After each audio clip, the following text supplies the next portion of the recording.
Shalom, saudaraku yang dikasihi Tuhan. Berjumpa lagi dalam Renungan Harian GKI Sangkrah, tepat pada hari ini, hari Rabu tanggal 12 Juli 2023. Mari saudara, saya mengundang setiap kita untuk menyatukan hati di dalam doa kita kepada Tuhan. Mari kita berdoa. Kami sungguh bersyukur untuk cinta kasih yang boleh terus terwujud di dalam kehidupan kami hari lepas hari. Maka kami ingin mengawali hari kami dengan kami mau datang kepada Tuhan. Dan biarlah firman-Mu yang akan kami dengar menjadi sumber kekuatan kami dalam kami menjalani kehidupan kami hari lepas hari. Berfirmanlah ya Tuhan, karena kami siap untuk mendengarkan-Mu. Di dalam nama-Mu kami boleh berdoa dan mengucap syukur. Haleluya. Amin. Aku sayang kamu. Ya, kalau kita mendengarkan ungkapan ini diucapkan oleh seseorang yang mengasihi atau mencintai kita, itu membuat hati kita berbunga-bunga, membuat hati kita begitu merasa sangat hangat, sebab ungkapan itu menunjukkan tentang sebuah perasaan yang dapat kita rasakan. Bagaimana orang yang kita kasihi menyatakan kasihnya dengan cara afirmasi dari perasaan yang ia alami. Ketika kata-kata itu kemudian meningkat menjadi, dia bertanya, apa yang bisa aku lakukan untukmu, wahai sayangku? Ya, itu menjadi level lanjutannya. Dari yang hanya sekedar kata menjadi mengetahui apa yang ingin bisa diberikan atau apa yang bisa dilakukan oleh dirinya bagi kita. Levelnya akan menjadi lebih meningkat ketika tanpa harus kita katakan, tanpa harus kita ungkapkan, orang yang kita kasihi melakukan apa yang kita butuhkan. Itu artinya ia sangat memahami kita, ia sangat peduli pada kita, bahkan kasihnya itu bukan hanya sekedar sebuah kata, tetapi kasih itu mewujud di dalam sebuah tindakan nyata. Dan sungguh berbahagia ketika kasih itu akhirnya bukan hanya sekedar ungkapan mulut saja, tetapi kasih itu mewujud di dalam sebuah tindakan yang nyata.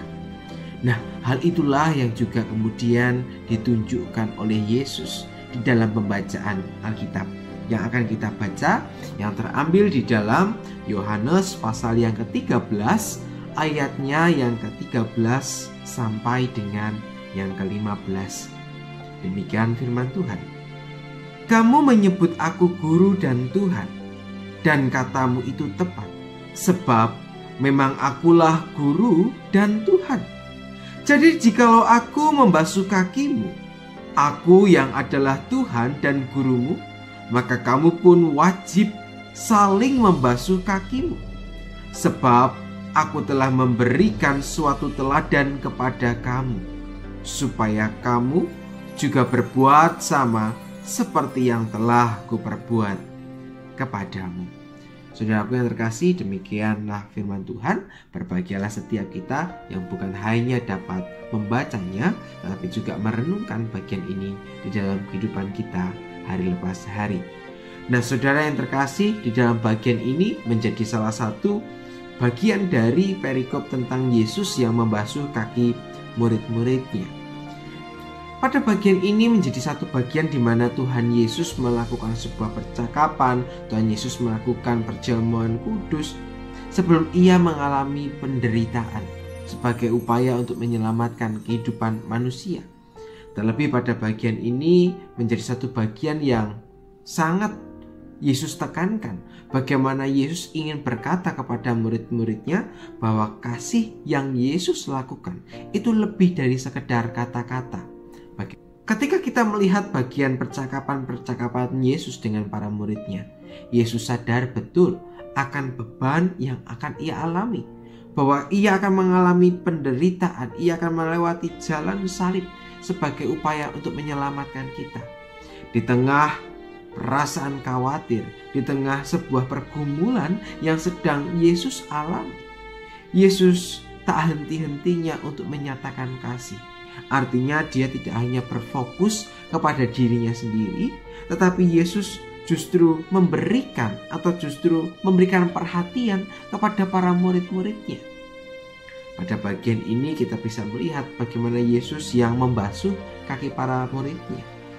Padahal di dalam tradisi saat itu, orang yang membasuh kaki biasanya dilakukan oleh orang-orang rendahan, orang-orang yang tidak dianggap atau juga seringkali disebut sebagai seorang hamba.